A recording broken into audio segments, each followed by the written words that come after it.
Hi, we're back.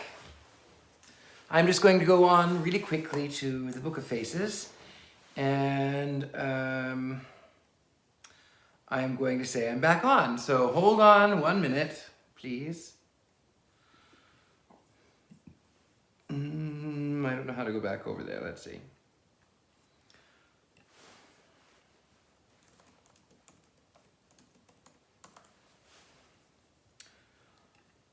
Okay, now I will go over to the Gentleman Psychic. Just a second.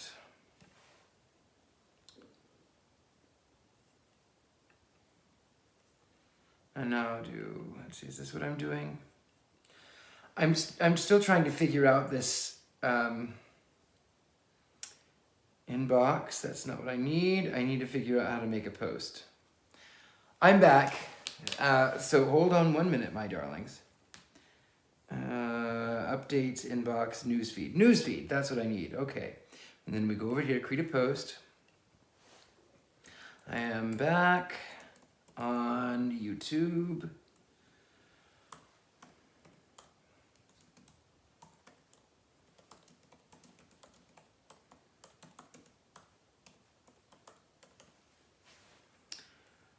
Okay, now we'll put that away. I apologize about that. I should have turned my ringer off, and I did not. And hi Dee, lovely to see you back. I should have turned the ringer off, and I didn't. And then, as I was reading, I was trying to get the thing to come back. It wouldn't, and then there was the circle of death, the spinning wheel, and anyway. So we're going to continue reading. Thank you for those who are back.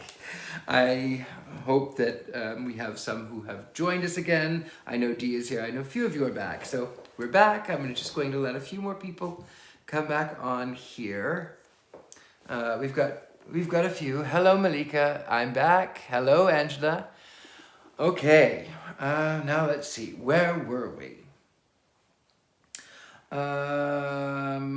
Let's see.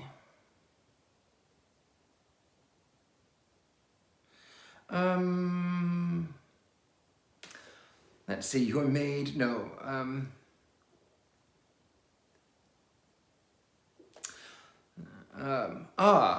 said Monsieur Bouc with a characteristic gesture. She is a terrible old lady, that. Could she have remembered Rattrith? Asked Perrault of the doctor, who shook his head. Could she have murdered, beg your pardon? Those blows, the ones delivered with great force, penetrating the muscle, never could have come from anyone so frail of physique could inflict them. But the feebler ones, yes. I am thinking, said Perrault, of one of the incident this morning when I said to her that the strength was in her will rather than in her arm. It was in the nature of the trap, that remark. I wanted to see if she would look down at her right or left arm. She did neither. She looked at them both, but she made a strange reply.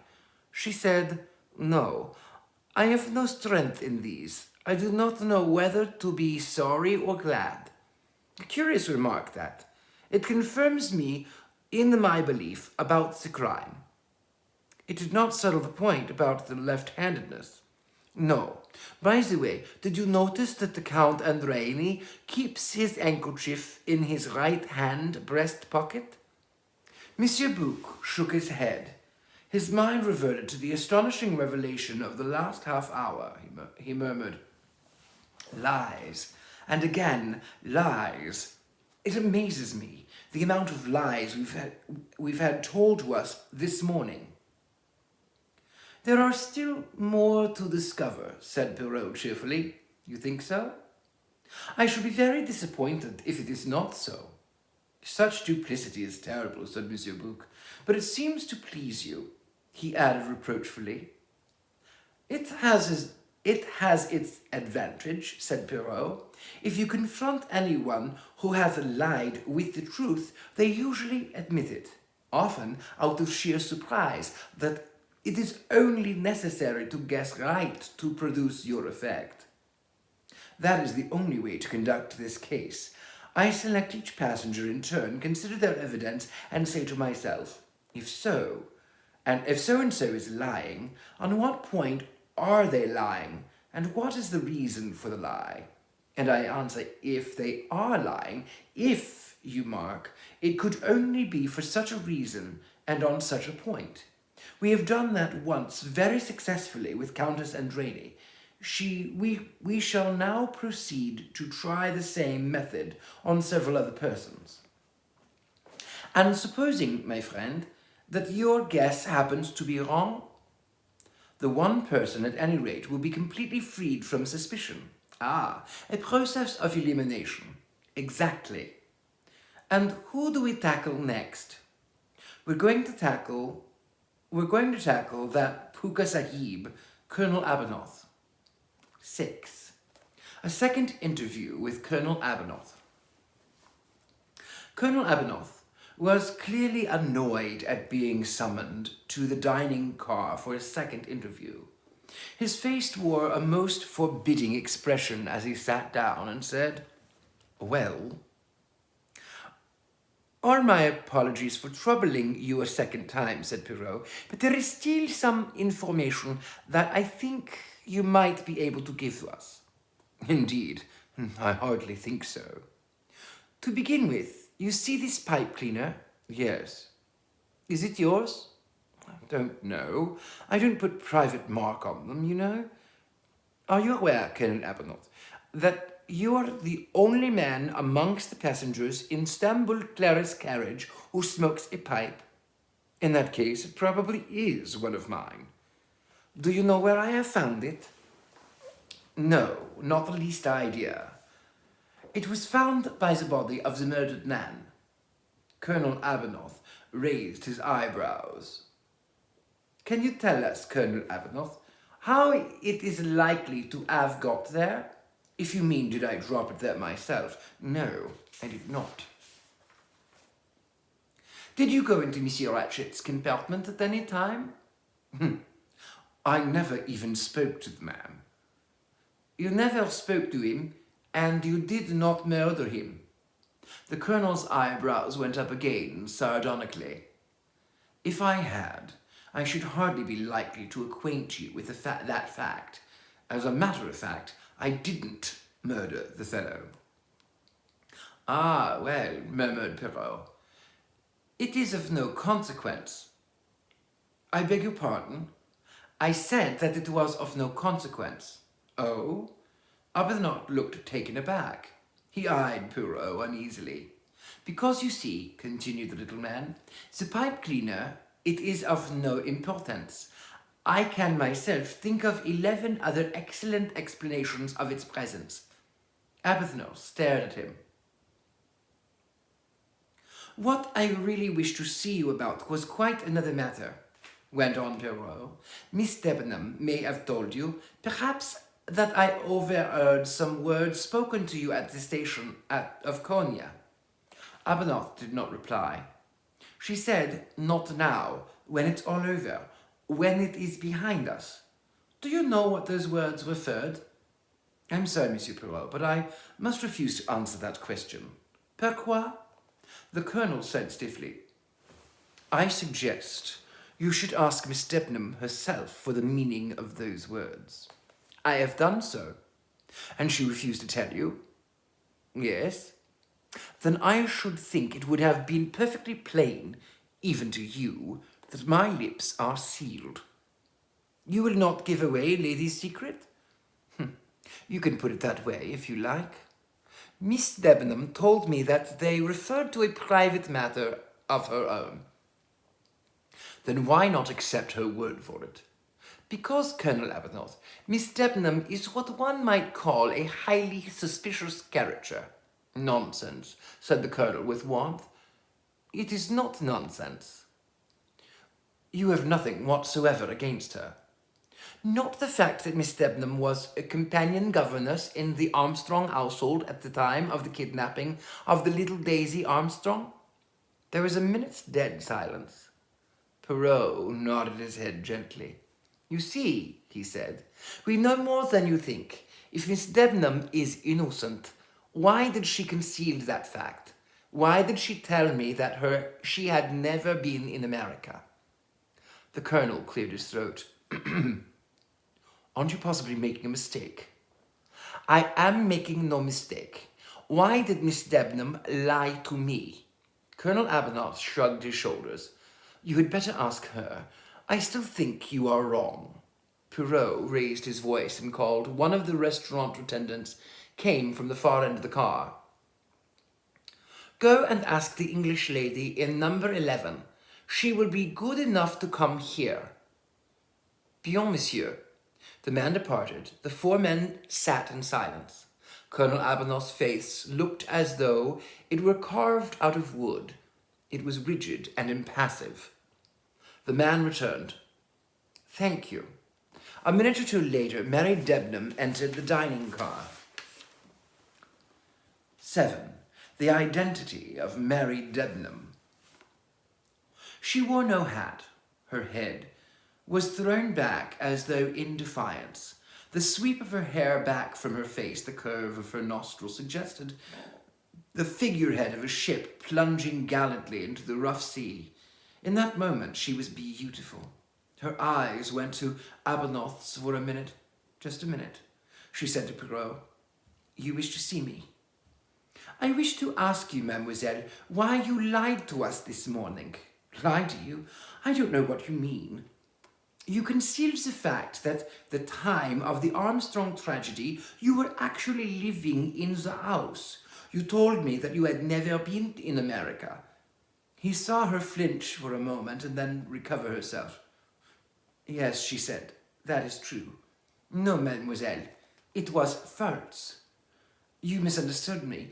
I mean that it is true that I lied to you. Ah, you admit it. Her lips curved into a smile. Certainly, since you have found me out. You are at least frank, mademoiselle. There does not seem anything else for me to be. Well, of course, that is true. And now, mademoiselle, may I ask you the reason for the evasions? I should have thought the reason leapt to my eye, Monsieur Perrault. It does not leap to mine, mademoiselle. She said in a quiet, even voice with a trace of hardness in it. I have my living to get. You mean? She raised her eyes and looked him full in the face. How much do you know, Monsieur Perrault, of the fight to get and keep decent employment? Do you think that a girl who had been detained in connection with a murder case, whose name and perhaps photographs were reproduced in the English papers, do you think that any nice, ordinary, middle-class English woman would want to engage that girl as governess for her daughters? I do not see why not, if no blame attached to you. Oh, blame. It's not blame, it's publicity. So far, Mr. Perrault, I have succeeded in life. I have had well-paid, pleasant posts. I was not going to risk the position I had attained when no good end could have been served. I would venture to suggest, mademoiselle, that I would have been the best judge of that, not you. She shrugged her shoulders. For instance, you could have helped me in the matter of an identification. What do you mean? It is possible, mademoiselle, that you did not recognize the Countess Andrény, Mrs. Armstrong's younger sister, whom you taught in New York. Countess Andrény? No. She shook her head. It may seem extraordinary to you, but I did not recognize her. She was not grown up, you see. When I knew her, that was over 3 years ago. It is true that the Countess reminded me of someone. It puzzled me, but she looked so foreign. I never connected her with the little American schoolgirl. It's true that I only glanced at her casually when coming into the restaurant car. I noticed her clothes more than her face. She smiled faintly. Women do. And then, well, I had my own preoccupations. You will not tell me your secret, mademoiselle. Perrault's voice was very gentle and persuasive. She said in a low voice, I can't. I can't. And suddenly, without warning, she broke down, dropping her face down upon her outstretched arms and crying as though her heart would break. The colonel sprang up and stood awkwardly beside her. Look here. He stopped and, turning round, scowled fiercely at Perrault. I'll break every bone in your damned body, you dirty little whippersnapper, he said. Monsieur, protested Monsieur Bouc. Arbuthnot had turned back to the girl. Mary, for God's sake. She sprang up. It's nothing. I'm all right. You don't need me any more, do you, Monsieur Perrault? If you do, you must come and find me. What an idiot. What an idiot I'm making of myself. She hurried out of the car. Arbuthnot, before following her, turned once more on Perrault. Miss Debenham's got nothing to do with this business, nothing. Do you hear? And she's worried and interfered with. You'll have me to deal with. He strode out. I like to see an angry Englishman, said Perrault. They are very amusing. The more emotional they feel, the less command they have of language. But Monsieur Bouc was not interested in the emotional reactions of the Englishman. He was overcome by admiration of his friend. Mon cher patron, he cried. Another miraculous guess. C'est formidable. It is incredible how you think of these things, said Dr. Constantine admiringly. It is incredible how you think of these things, said Dr. Constantine admiringly. Oh, I claim no credit this time. It was not a guess. Countess Androraine practically told me. Comment? Surely not. You remember, I asked her about the governess or companion. I had already decided in my mind that if Mary Debenham were mixed up in the matter, she must have figured in the household in some such capacity. Yes, but the Countess Androraine described a totally different person. Exactly. A tall, middle-aged woman with red hair, in fact. The exact opposite in every respect of Miss Debenham. So much so that to be quite remarkable. But then she had to invent a name quickly, and there it was, the unconscious association of the idea gave her. She said Miss Freebody, you remember? Yes. Ah bien, you may not know it, but there is a shop in London that was called until recently Debenham and Freebody. With the name Debenham running in her head, the Countess clutches at another name quickly. And the first that comes is Freebody. Naturally, I understood immediately. That is yet another lie. Why did she do it? Possibly more loyalty. It makes things a little difficult. Ma foi, said Monsieur Bouc with violence. But does everybody on this train tell lies? That, said Perrault, is what we are about to find out. We are going to end for the evening because I have a few things to do this evening. I apologize again for that delay. Next time I'll make certain that I turn off the notification button on mine, but you can ring that notification bell anytime I come on. You can find me on thegentlemanpsychic.com. You can find me on, if you would like to get readings, gentlemanpsychic.com. You can find me on Patreon. That's a great way if you'd like to support me in this channel. A few dollars here and there, it does add up. Patreon is The Gentleman Psychic, and you can find me on PayPal and Venmo. That is Richard-Lale Lillard on Venmo, and on PayPal it is rlillard6@gmail.com.